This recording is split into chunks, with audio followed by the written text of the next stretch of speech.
Hey everybody, Keith Dotson here, and in this video we're traveling not too far north of Nashville into the state of Kentucky.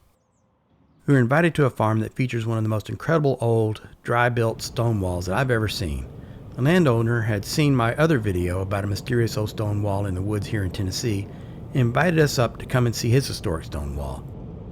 And since the property owner had watched some of our other videos too, he very kindly invited us to shoot and record some of the other buildings on his family land. Now, if you prefer to skip ahead straight to the stone wall, use the time codes. This is the Collins Farm in south central Kentucky. The landowner, Joe Collins, is truly one of the nicest people you could ever hope to meet.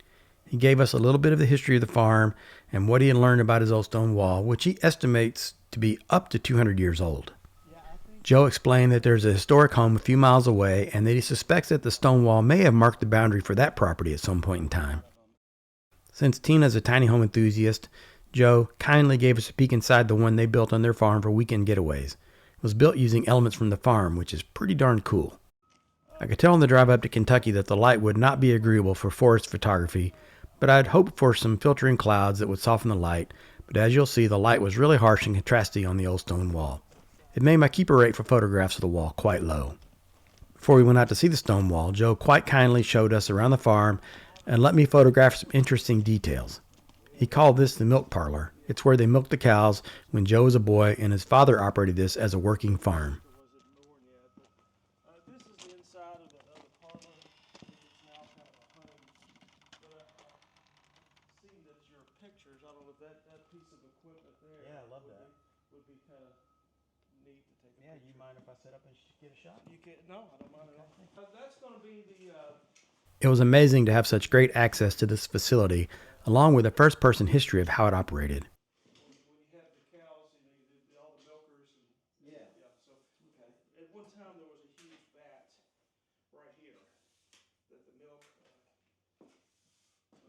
was brought into, and then it was pasteurized, and then of course once.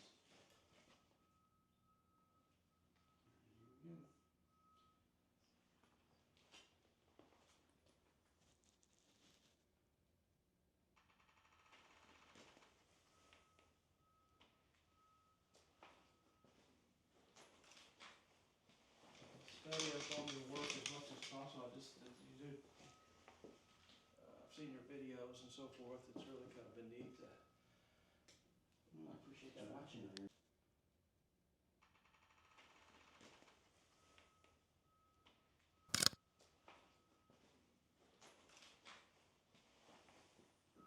This was it was a working. My brother Jack did a lot more of the milking than I did. He's 2 years older than me, but this was a working milk barn, and we had 50 to 100 head of milk cows at one time back in the 70s. So many fantastic textures, perfect for black and white photography.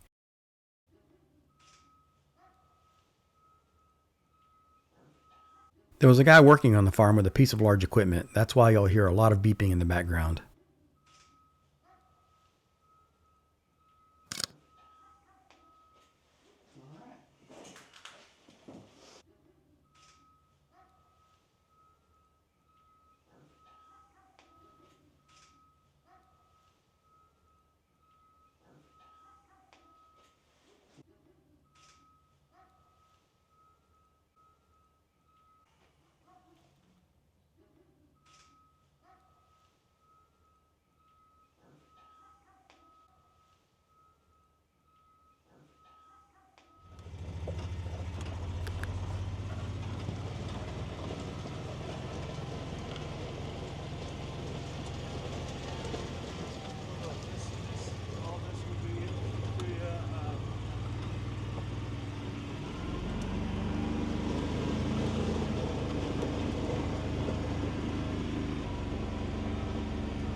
This is not the kind of light I prefer, but I was trying to make the most of the shadows, integrating them into the composition.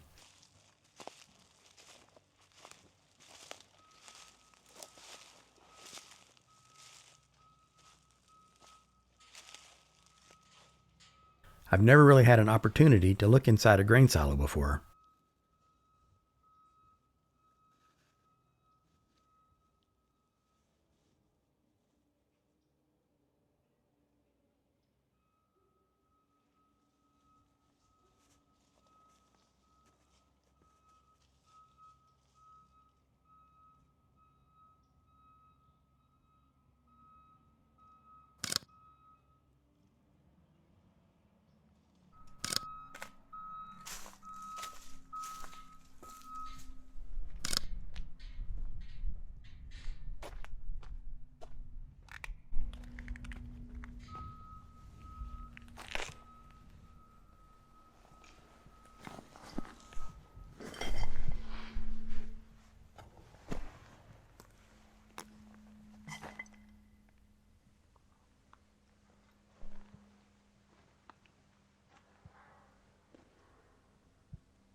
And then it was time to go into the woods to see the real reason for our visit, the very old stone wall that runs for 300 to 400 yards through the Collins farm.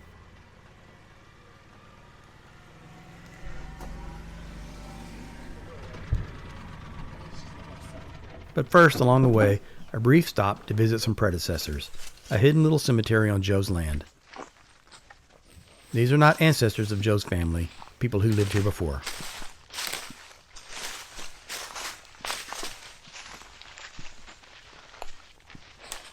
We've got a lot of smaller footstones, and there's three prominent mixes.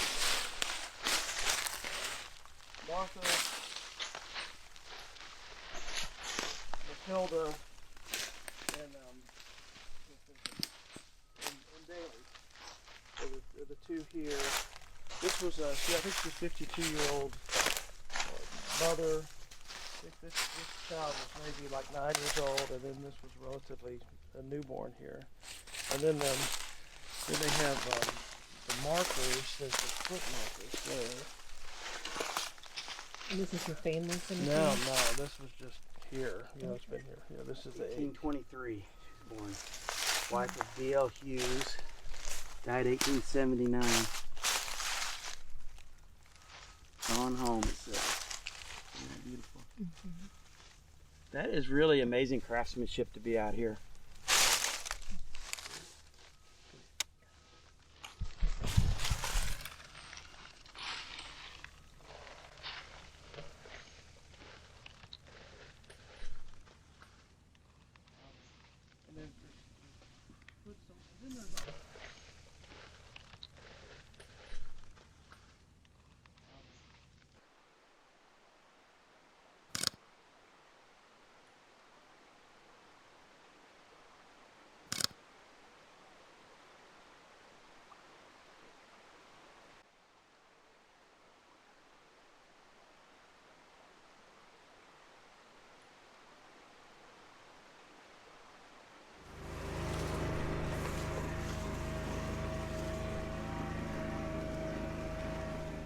Take a look.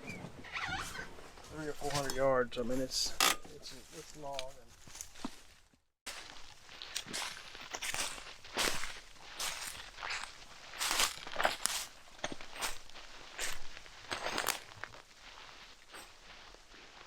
Look at that.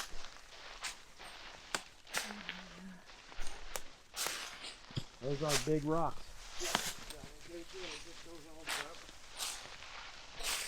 First thing I noticed upon seeing the wall, and Joe told us this up front, is that it's built from very large stones. It's a dry built wall, which means it uses no mortar, just stacked stones. He guesses it's up to 200 years old, but he doesn't really have a solid history for it. The terrain is rugged with occasional strands of old barbed wire or briar to catch your pants. Joe remarked several times that it's incredible to think that maybe up to 200 years ago, someone's hands placed these rocks here, and here they remain untouched ever since. And I agree with that. It's really fascinating to think about the history involved here.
This wall is different than other dry-built stone walls that I've examined in that it has what seem to be intentional gaps in the stones, as though they were more interested in getting it built quickly rather than making all the rocks fit snugly into place. Yeah.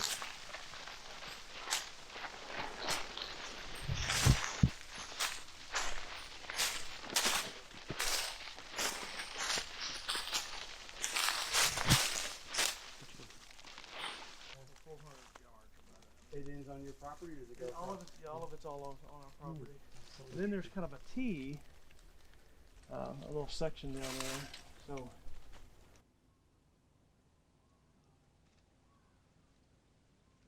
that's all limestone, right? Yeah. Sure is. Yeah, I mean, somebody just put that rock there, and nobody's Never touched it.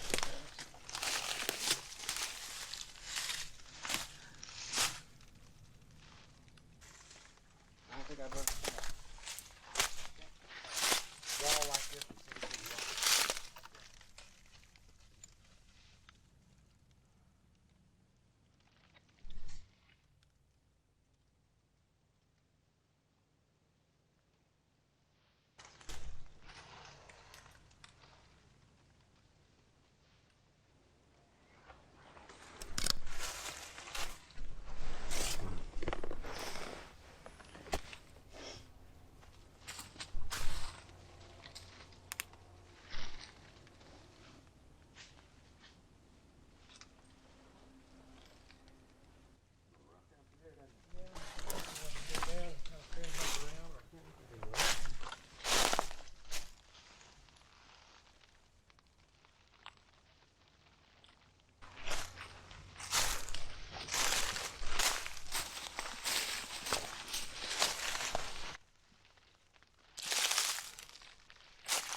Camera's misbehaving. It's got a thing like a level built in to let you know if you're holding it level, and for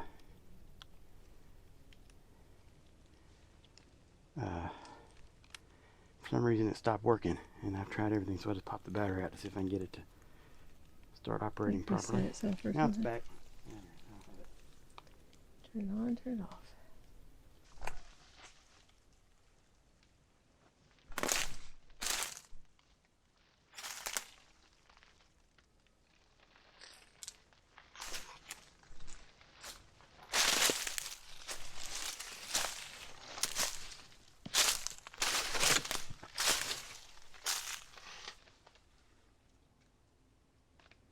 Joe, how many acres do you have out through here?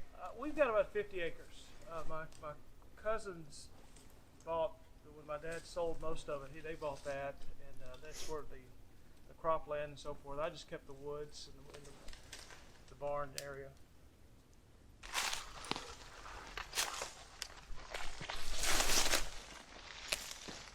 Actually, looks like it might be a little easier walking on that side. Yeah, it's kind of. I wanted to get an angle on this side, seeing you It's guys a pretty over good there. spot here from like getting the longevity of the wall.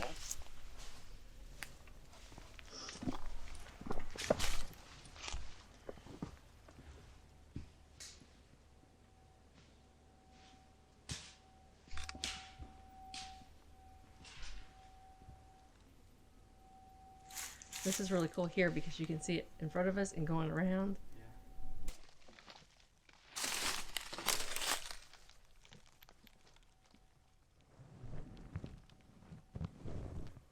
Right, look how big this is.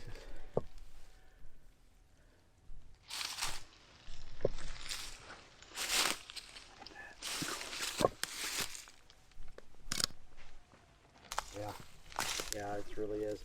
There are a few places like right here where you have dappled light, and it's just enough that the sun is filtered and it's not too much contrast. But if you look right down there, how bright that is and how harsh the shadows are, it's just difficult, you know. It's just really difficult. They're over those two, and even the small pieces. I mean, it's hard. They're hard to lift. Yeah, we were trying to figure out why they would build this wall, because they clearly did not open the land up for farming. It's still full of rocks. So did they move it from down in the maybe the bottom and bring it all the way over here? And as big as these rocks are, just imagine how much effort that would have been. Yeah. Even the smaller rocks are really big and heavy. And some of them, I can't even imagine how many men it would have taken to carry them. For sure.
While I'm pretty bummed that the wall photos didn't come out better, I'm glad we were able to document this wonderful wall on video.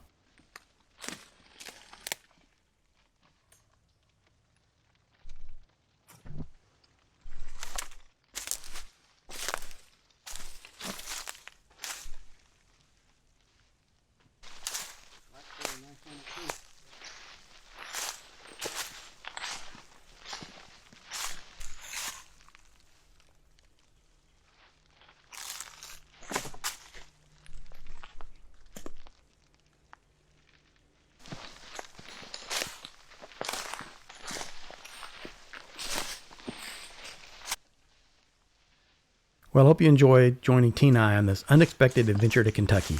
I was born in Kentucky, and I always enjoy an excuse to get back to my original home state.